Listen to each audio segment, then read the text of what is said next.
जब हम किसी से मिलते हैं तो हम नमस्ते करके मिलते हैं. Sat Sri Akal, Assalamu alaikum. Like Sikh people, they do like なんかあーって感じになるかな。いたーって。 ሰላም ነህ እንዴት ነህ ደህና አደርክ ወይ ደህና መሸህ ወይ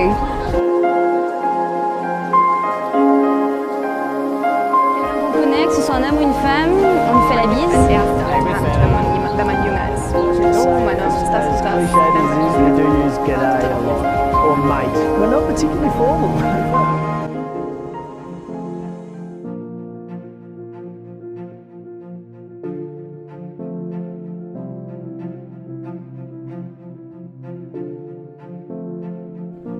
Cultural sensitivity means that a person understands cultural differences and doesn't assign them value. Cultural awareness and cultural sensitivity are both important. These two ways of thinking go hand in hand. Cultural awareness and cultural sensitivity are things people learn through training and reflection.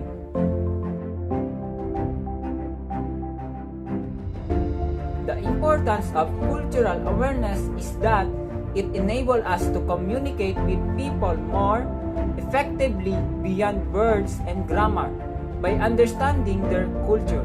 Our own culture differs from one individual and group to the next, and specifically from our target language.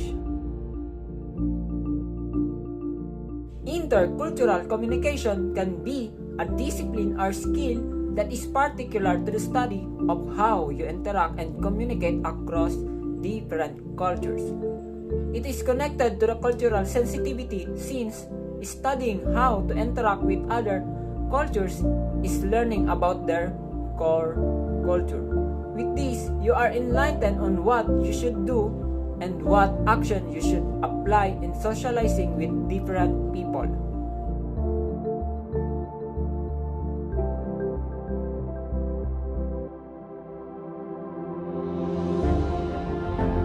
Intercultural communication offers the ability to deal across cultures, which is increasingly important as the world gets smaller. Getting smaller doesn't mean the world is becoming identical. It means having more and more contact with people who are culturally different. My family comes from Eritrea, place in Africa. Born Cambodian, my family's come from Cambodia to live in here. Intercultural awareness can be considered as the foundation of communication. It involves two qualities. One is the awareness of one's own culture. The other is the awareness of another culture. It's not just about hiring more women or more people of color. It's about hiring people who have a diverse background, diversity of perspectives.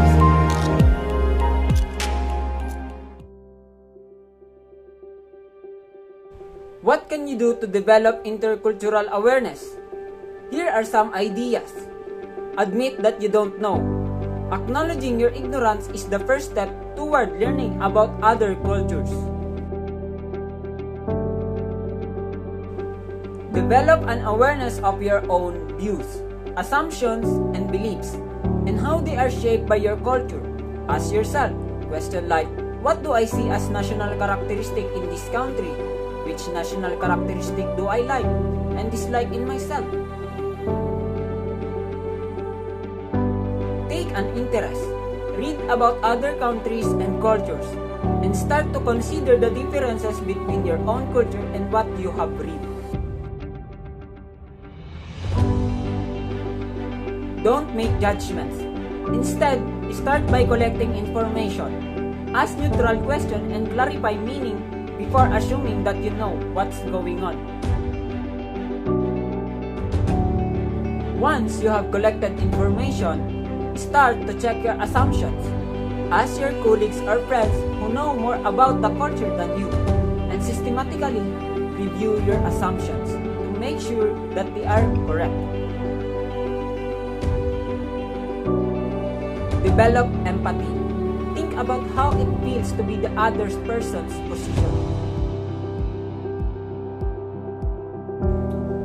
Look for what you can gain, not what you could lose. If you can take the best from both your own and someone else's views and experiences, you could get a far greater whole that will benefit both of you. But this requires you to take the approach that you don't necessarily know best, and even that you don't necessarily know at all. Cultural awareness helps us break down cultural barriers, build cultural bridges, and learn how to love and appreciate those different from us. We can relate better to people with cultural differences as we begin to understand ourselves better. This results in more cultural connection and less cultural conflict. Good intercultural communication fundamentally requires intercultural awareness, an understanding that different cultures have different standards and norms. In a context where this is the norm, being aware of the social norm and acting in a corresponding manner can show understanding while also communicating respect. These subtle actions can make a lasting, positive impression and provide the recipient a feeling of acceptance and ease.